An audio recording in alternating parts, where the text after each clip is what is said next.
Target with SDM में आप सभी का स्वागत है। आज हम लोग देखने जा रहे हैं विश्व का सबसे बड़ा पुरस्कार। इससे बड़ा विश्व का कोई पुरस्कार ही नहीं, अवार्ड ही नहीं है।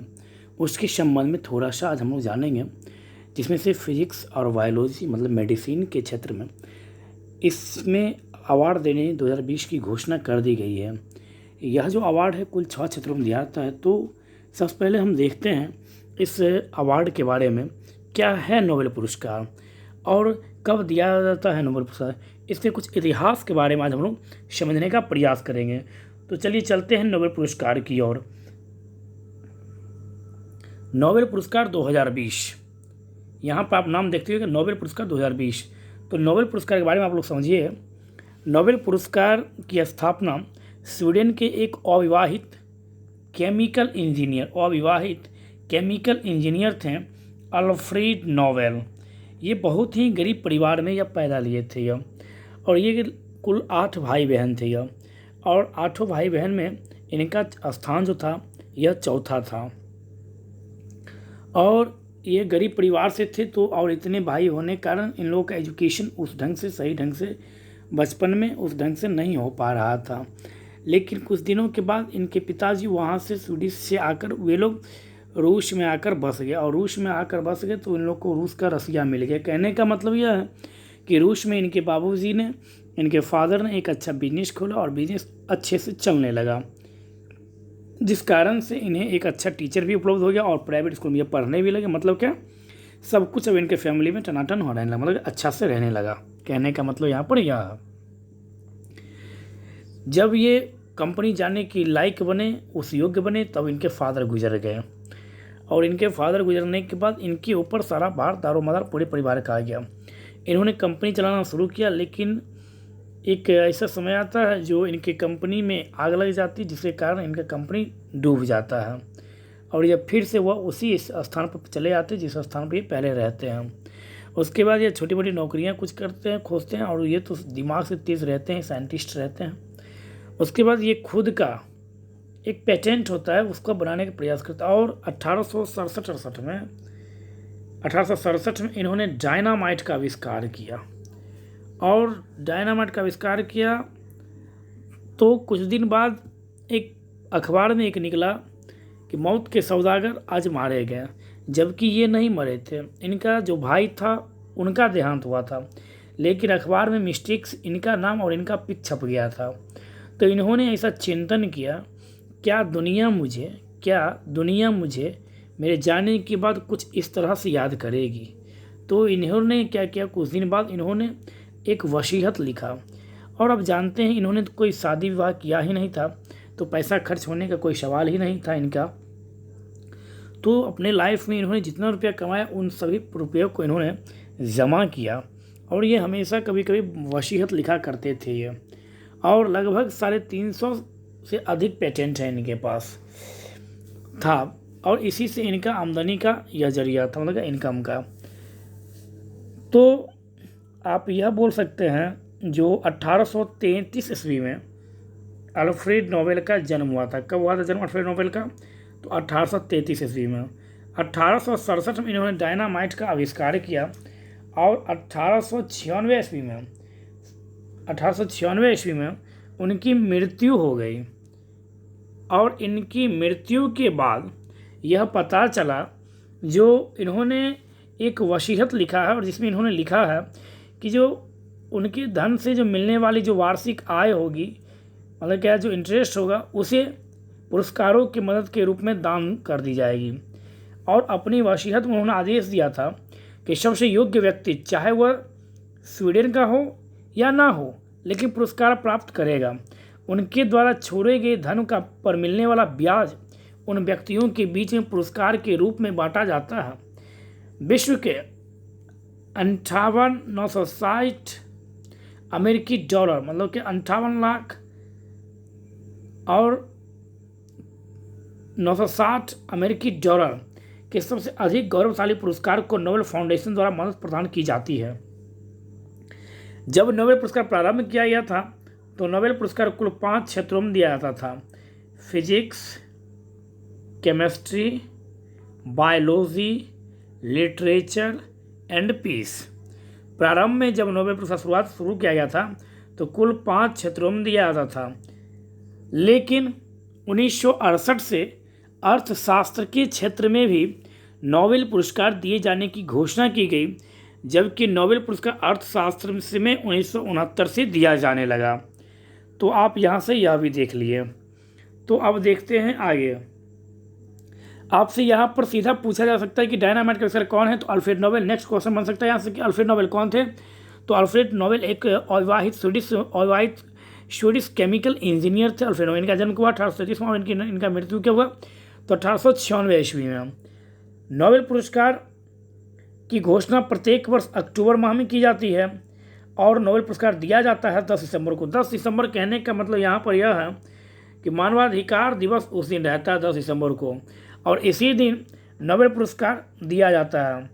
प्रत्येक पुरस्कार में एक वर्ष में अधिकतम 3 लोगों को पुरस्कार दिया जा सकता है। कहने का मतलब क्या है कि इसीलिए यदि मानिए बायो में एज ए मेडिसिन जिसको हम देंगे तो अधिकतम मेडिसिन में 3 व्यक्ति को हम दे सकते हैं। एक व्यक्ति को भी दे सकते हैं और 2 व्यक्ति को भी और अधिकतम 3 व्यक्ति। मतलब क्या, किसी एक व्यक्ति को हम मान लीजिए 100 रुपया एक राशि है तो उसमें से 50 रुपया किसी एक व्यक्ति को देंगे और 50 रुपया जो रेस्ट बचा है वह संयुक्त दोनों व्यक्तियों को एक साथ दे दिया जाएगा। मतलब क्या, उसमें से बांट दिया जाएगा। तो उसी तरह से इसके राशि का बंटवारा होता है। तो अधिकतम आपसे पूछे किसी एक विषय में किसी एक समय कितने व्यक्तियों को दिया जा सकता है, एक वर्ष के भीतर तो 3 व्यक्तियों को दिया जा सकता है, यह भी याद रखेंगे हम लोग। प्रत्येक विजेता को एक स्वर्ण पदक, डिप्लोमा, स्वीडिश नागरिकता में एक्सटेंशन और धन दिया जाता है।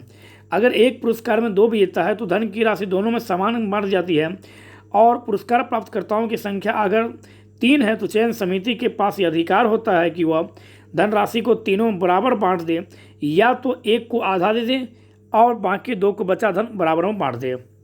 अब तक केवल 2 बार मृत व्यक्तियों को नोबेल पुरस्कार दिया जा चुका है। पहली बार एरी एक्सेल कार्ल फलकट को 1931 में और दूसरी बार संयुक्त राष्ट्र महासभा के सचिव डैग हैमरशोल्ड को 1961 में नोबेल पुरस्कार दिया जा चुका है, यह भी आप लोग याद रखेंगे। और 1974 में 1974 में यह नियम बना दिया गया कि नोबेल पुरस्कार मरणोपरांत नहीं दिया जाएगा। 2 बार नोबेल पुरस्कार पाने वाले व्यक्ति हैं मैडम क्यूरी। मैडम क्यूरी को नोबेल पुरस्कार 2 बार दिया जा चुका है, आप यह भी याद रखेंगे। एक बार 1903 में दिया गया उन्हें, किसके लिए, तो रेडियो सक्रियता भौतिकी की खोज के लिए, और 1911 में उन्हें दिया गया शुद्ध रेडियम रसायन के निष्कर्षण के लिए 1911 में। नेक्स्ट देखिए लिनियस पॉलिंग। तो लिनियस पॉलिंग जो है उन्हें 1954 में हाइब्रिड कक्षीय सिद्धांत रसायन के लिए और 1962 में नाभिकीय परीक्षण के लिए नोबेल पुरस्कार दिया जा चुका है। जॉन बर्डिन 1956 में ट्रांजिस्टर के आविष्कार के लिए और 1972 में अति चालकता के सिद्धांत के लिए फिजिक्स के लिए जॉन बर्डिन को 2 बार दिया जा चुका है नोबेल पुरस्कार। फ्रेडरिक सेंगर 1958 में इंसुलिन मॉलिक्यूल की संरचना के लिए और 1980 में वायरस न्यूक्लियोटाइड के सीक्वेंसिंग मतलब क्या केमिस्ट्री के लिए दिया गया था। तो नोबेल पुरस्कार 2 बार पाने वाले व्यक्ति नोबेल पुरस्कार कौन कौन है, तो madam Curie, Linus Pauling, John Bardeen और फ्रेडरिक सेंगर। नोबेल पुरस्कार पाने वाले पहले भारतीय हैं रविंद्रनाथ टैगोर। नोबेल पुरस्कार पाने वाले पहले भारतीय कौन हैं, तो रविंद्रनाथ टैगोर जी। 1913 में इन्हें गीतांजलि पुस्तक के लिए नोबेल पुरस्कार दिया गया था। दूसरे भारतीय थे 1930 में सीवी रमन। 1928 में रमन प्रभाव की खोज के लिए इन्हें नोबेल पुरस्कार दिया गया। तीसरे भारतीय थे हरगोविंद खुराना। हरगोविंद खुराना जी को 1968 में नोबेल पुरस्कार दिया गया कृत्रिम जीन के संश्लेषण के लिए। मदर टेरेसा जी को 1979 में नोबेल पुरस्कार शांति के लिए दिया गया। सुब्रमण्यम चंद्रशेखर को 1983 में चंद्रशेखर सीमा खोजने के लिए नोबेल पुरस्कार दिया गया और 83 में ही भारत पहली बार वर्ल्ड कप विजेता भी बना था। आप यहाँ से यह भी याद रखेंगे। अमर्त्य सेन जी को 1998 में कल्याणकारी अर्थव्यवस्था के लिए नोबेल पुरस्कार दिए जाने की घोषणा की गई है। वी.एस. नैपॉल को 2001 में साहित्य के लिए नोबेल पुरस्कार दिया गया था। वेंकटरमण रामकृष्णन को 2009 में पुरस्कार दिया गया, नोबेल पुरस्कार, यह भी याद रखो। कौन सा? वेंकटरमण रामकृष्णन को। कैलाश सत्यार्थी जी को 2014 में नोबेल पुरस्कार दिया गया था शांति के लिए मलाला यूसुफजई के साथ, यह भी हम लोग याद रखेंगे। और 2019 में अभिजीत बनर्जी, भारतीय मूल के अभिजीत बनर्जी, जिन्हें इकोनॉमिक्स के लिए नोबेल पुरस्कार दिया जा चुका है, हम यहाँ से यह भी याद रखेंगे। तो यहाँ से पहला प्रश्न आप याद रखिएगा कि नोबेल पुरस्कार पाने वाले पहले भारतीय कौन थे? तो रविंद्रनाथ टैगोर, 1913 में दिया गया था गीतांजलि पुस्तक के लिए। आप यहाँ से यह भी याद रखेंगे। तो चलिए देखते हैं आज का टॉपिक क्या है। तो आज अक्टूबर के महीने में अभी तक में 2 क्षेत्रों में नोबेल पुरस्कार दिए जाने की घोषणा की गई है। फिजियोलॉजी या मेडिसिन के लिए नोबेल पुरस्कार 2020 के विजेता किसके लिए? तो मेडिसिन के लिए। या सीधा पूछ सकता है, वो एग्जाम है, चिकित्सा के लिए नोबेल पुरस्कार किन्हें दिया गया है? तो आप बता सकते हैं हार्वे जे अल्टर द्वारा आधान संबंधी हेपेटाइटिस के पद्धतिगत अध्ययनों से पता चला है कि एक अज्ञात वायरस क्रोनिक हेपेटाइटिस का सामान्य कारण है। मतलब क्या? हार्वे एक व्यक्ति हैं, हार्वे जे अल्टर, और इन लोगों के किसके लिए? तो आप लोग सीधा बोलिएगा हेपेटाइटिस सी के लिए, बस इतना याद रखना है। Michael Houghton hepatitis C virus के नाम के एक नए वायरस के जीनोम को अलग करने के लिए अप्रयुक्त अपनीति को मतलब क्या नीति को अपनाया है। तो कौन हुए? हार्वे जे अल्टर और माइकल ह्यूटन। और चार्ल्स एम राइस ने अंतिम साक्ष्य प्रदान करते हुए कहा कि हेपेटाइटिस सी वायरस अकेले हेपेटाइटिस का कारण बन सकता है। कहने का मतलब यहाँ पर यह है, इन तीनों व्यक्तियों को नोबेल पुरस्कार दिया गया किसके लिए? तो हेपेटाइटिस सी के लिए। आप यहाँ से यह भी रखें, किनको? चार्ल्स एम राइस को, माइकल ह्यूटन को और हार्वे जे अल्टर को। यह तीन व्यक्ति हैं जिन्हें चिकित्सा के लिए नोबेल पुरस्कार दिए जाने की घोषणा की गई है, और इन्हें यह पुरस्कार 10 दिसंबर को दिया जाएगा। आप यहाँ से यह भी याद रखेंगे। अब देखते हैं हम लोग फिजिक्स के क्षेत्र में किन्हें दिया गया है नोबेल पुरस्कार 2020 में। तो फिजिक्स के लिए इन 3 व्यक्तियों को नोबेल पुरस्कार दिए जाने की घोषणा की गई है। आप लोग यहाँ से देख सकते हैं, इनके बारे में आप लोग यहाँ से देख सकते हैं। यहाँ बताया गया the Nobel prize in physics 2020। तो रॉगनर पर्सन्स, रिहार्ड गेजल और एंड्रिया गेज, इन 3 व्यक्तियों को फिजिक्स के लिए 2020 में नोबेल पुरस्कार दिए जाने की घोषणा की गई है। आप यहाँ से यह भी याद रखें, कुल कितने व्यक्तियों को दिया गया है? तो 3 लोगों को दिया गया है। रोजर पेंसेसोर ने अल्बर्ट आइंस्टीन के सापेक्षता के संबंध सिद्धांत का पता लगाने के लिए ली एसरल गणितीय तरीके का आविष्कार किया और ब्लैक होल के निर्माण की ओर जाता है, समय और स्थान में जो हर चीज़ को अपनी तरफ खींच लेता है। मतलब क्या? रोजर पेंसर। फिजिक्स के लिए किन्हें दिया गया नोबेल पुरस्कार? तो रोजर पेंसर को दिया गया है, यह भी याद रखेंगे। दूसरे हैं रेनहार्ड जेनजेल। दूसरे व्यक्ति कौन है? तो रेनहार्ड जेनजेल और एंड्रिया गेज ने एक अदृश्य और बहुत भारी वस्तु हमारी आकाश गंगा के केंद्र में तारों के उत्साह को नियंत्रित करती है। कौन? तो एक एंड्रिया गेज, एक रेनहार्ड जेनजेल और एक व्यक्ति कौन है? तो रोजर पेंसोर। इन 3 व्यक्तियों को नोबेल पुरस्कार फिजिक्स के लिए दिए जाने की घोषणा की गई है। एक सुपरमैसिव ब्लैक होल केवल वर्तमान में ज्ञात स्पष्टीकरण है। तो ब्लैक होल के लिए यह आप लोग याद रखिएगा, कुल 3 व्यक्तियों को नोबेल पुरस्कार फिजिक्स के क्षेत्र में दिया गया है। अब हम लोग देख रहे थे कुछ भारतीयों के नाम जिन्हें नोबेल पुरस्कार दिया जा चुका है। नोबेल पुरस्कार पाने वाले भारतीय: रविंद्रनाथ टैगोर 1913 गीतांजलि के लिए, सीवी रमन 1930 रमन प्रभाव के लिए, हरगोविंद खुराना 1968 जेनेटिक कोड के लिए, मदर टेरेसा 1979, सुब्रमण्यम चंद्रशेखर 1983, अमर्त्य सेन 1998 और वी.एस. नैपॉल को नोबेल पुरस्कार दिया जा चुका है 2001 में, वेंकट रामकृष्णन 2009, कैलाश सत्यार्थी 2014 और अभिजीत बनर्जी यह भारतीय मूल के व्यक्ति हैं। इन्हें नोबेल पुरस्कार दिया जा चुका है इकोनॉमिक्स के लिए। आप यहाँ से यह भी याद रखेंगे।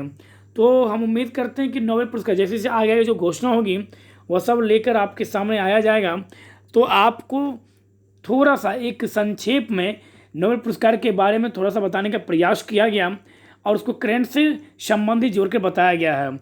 और आप लोगों को यहीं से प्रश्न बनता है नोबेल पुरस्कार से, और यहाँ से प्रश्न बन भी सकता है और कई बार बना भी है, तो आप यहाँ से यह याद रखेंगे नोबेल पुरस्कार से।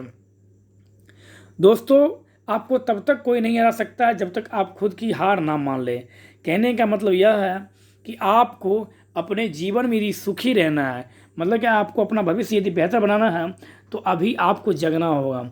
जगने का मतलब क्या है कि आप चैट भर भर रात जग के जो करते हैं, उस चैट की जगह आप भर भर रात जग कर आप किताब का अध्ययन कीजिए। देखिए आपका भविष्य कहाँ से कहाँ चला जाता है। किस्मत को हमेशा दोष मत दीजिए, किस्मत भी बनेगा आपका। जब आप मेहनत करेंगे तो किस्मत को आपके सामने माथा टेकना होगा और आपको सफलता पर चढ़ने से कोई नहीं रोक सकता है। तो इस तरह से नोबेल पुरस्कार के संबंध में आज हम लोग देखें, प्रयास किए उसको समझने का। हम उम्मीद करते हैं कि आप लोगों को यह वीडियो अच्छा लगेगा। अच्छा लगे तो आप लोग शेयर कीजिएगा, अन्यथा आप लोग शेयर नहीं कीजिएगा, यह भी हम आग्रह करते हैं। बड़ों का सम्मान कीजिए, छोटों को प्यार दीजिए। धन्यवाद।